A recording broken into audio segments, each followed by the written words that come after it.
Good morning family of God. एक बार फिर से आपका स्वागत है आज के इस मॉर्निंग डिवोशन में। आज का वचन पाया जाता है यशायाह उसका 55 अध्याय उसके 10वें पद।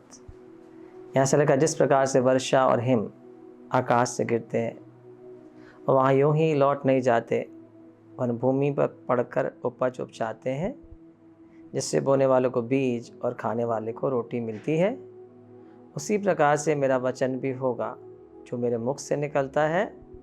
वह ठहर कर मेरे पास नहीं लौटेगा, पर जो मेरी इच्छा है उसे वह पूरा करेगा और जिस काम के लिए मैंने उसको भेजा उसे सफल भी करेगा। यहाँ पर परमेश्वर अपने वचन की तुलना वर्षा से कर रहा है। आपको पता है, बिना वर्षा के, बिना ओस के आप उपज को नहीं देख सकते हो।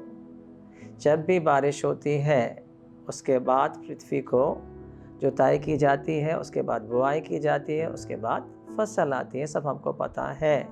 तो परमेश्वर का वचन क्या कह रहा है, पर्पस क्या है वर्षा का, ओस का पर्पस क्या है कि भूमि को, सतह को नरम करना, जिसके बाद क्या होगा, उसके बाद खाने वाले को रोटी मिलती है, बोने वाले को बीज मिलता है।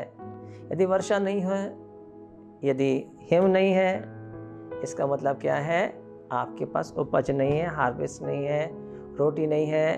परंतु परमेश्वर का उद्देश्य क्या है ये बताना मांग रहा है। परमेश्वर का उद्देश्य वैसे ही है, यदि परमेश्वर ने वचन को भेजा है तो बिना अपने काम को पूरा करे हुए वह परमेश्वर के पास कभी भी वापस नहीं लौट सकता। हमको पता है परमेश्वर का वचन जीवित है, प्रबल है। यहाँ तक यीशु मसीह ने कहा मेरे वचन में क्या है, जीवन और आत्मा दोनों है। यूहन्ना 6 अध्याय के 63 पद में लिखा है, मेरा वर्ड इज लाइफ गिविंग, वचन जीवनदायक है। वचन कभी मर नहीं सकता। यदि परमेश्वर ने वचन को बोया है तो ऐसा नहीं कि हवा में गुम हो गया, खत्म हो गया, दब गया, हार गया, सड़ गया। तो परमेश्वर का वचन जीवित है, वो कभी भी सड़ नहीं सकता, कभी भी नष्ट नहीं हो सकता। वो अविनाशी बीज है। यदि परमेश्वर ने उस वचन को कहा है तो जब तक परमेश्वर की इच्छा को पूरा नहीं करेगा वो वचन खाली परमेश्वर के पास नहीं लौटेगा। जैसे यीशु मसीह एक जीवित वचन है, जिस उद्देश्य के लिए परमेश्वर ने यीशु मसीह को इस संसार में भेजा, जब तक उस काम को पूरा नहीं करेंगे वो परमेश्वर के पास वापस नहीं जा सकते। उन्होंने कहा मैंने तेरा वचन इस पृथ्वी पर पूरा कर दिया है, मैंने तेरी इच्छा को इस पृथ्वी पर पूरा कर दिया है। इसलिए उन्होंने कहा अब मैं पिता के पास जाता हूँ, क्योंकि जो काम मुझे सौंपा गया था वह मैंने पूरा किया है। हम क्रिएशन में परमेश्वर के वचन की सामर्थ को देखते हैं, कैसे परमेश्वर ने सृष्टि की रचना की है। परमेश्वर ने कहा हो गया। हम यीशु मसीह की सेवकाई में परमेश्वर के वचन की सामर्थ को देखते हैं। बिना वचन के, बाइबल कहती है उसने वचन मात्र से ही बीमारों को चंगा किया, उसने वचन से दुष्ट आत्माओं को निकाल दिया। यीशु मसीह के सेवक में हम यहाँ तक देखते हैं, मल्टीप्लिकेशन को देखते हैं, 5 रोटी 2 मछलियों को मल्टीप्लाई कर रहा है, लाजर को मुर्दों में से चला, कैसे, by the power of the word, वचन की सामर्थ के द्वारा ही। यहाँ तक यीशु मसीह के प्रेरितों ने, चेलों ने भी यही सीखा, जहाँ भी जाते हुए सुसमाचार को लेके जाते और परमेश्वर के वचन को परमेश्वर का पवित्र आत्मा प्रमाणित करते जा रहा है। आपको पता है परमेश्वर का वचन में पहले से ही कहा गया था एक कुमारी गर्भवती होगी। यशायाह में परमेश्वर के वचन में कहा गया था एक कुमारी गर्भवती होगी। 600-700 साल पहले ही परमेश्वर ने इस वचन को भेज दिया था।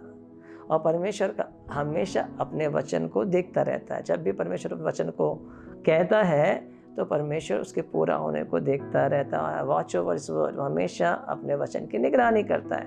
और परमेश्वर का ये वचन सही समय पर फल को लेकर आया। कई बार हम सोचते हैं कि परमेश्वर का वचन असफल हो गया, परमेश्वर ने कहा और नहीं हुआ, पर बाइबल कहता है आकाश और पृथ्वी टल जाएंगे, परमेश्वर का वचन कभी नहीं टलेगा। उसने पहले से यीशु मसीह के बारे में सारी भविष्यवाणियाँ कर दी थी। उसने पहले से पवित्र आत्मा के बपतिस्मे के बारे में, योएल 2:28 में आपने सुना है, पढ़ा है। परमेश्वर ने कहा मैं अपना आत्मा सब प्राणियों पर ढेलूँगा। सब किसी को पता भी नहीं था, कोई सोच भी नहीं सकता था कि परमेश्वर का आत्मा क्या इस रीति से सब प्राणियों पर ढेला जा सकता है।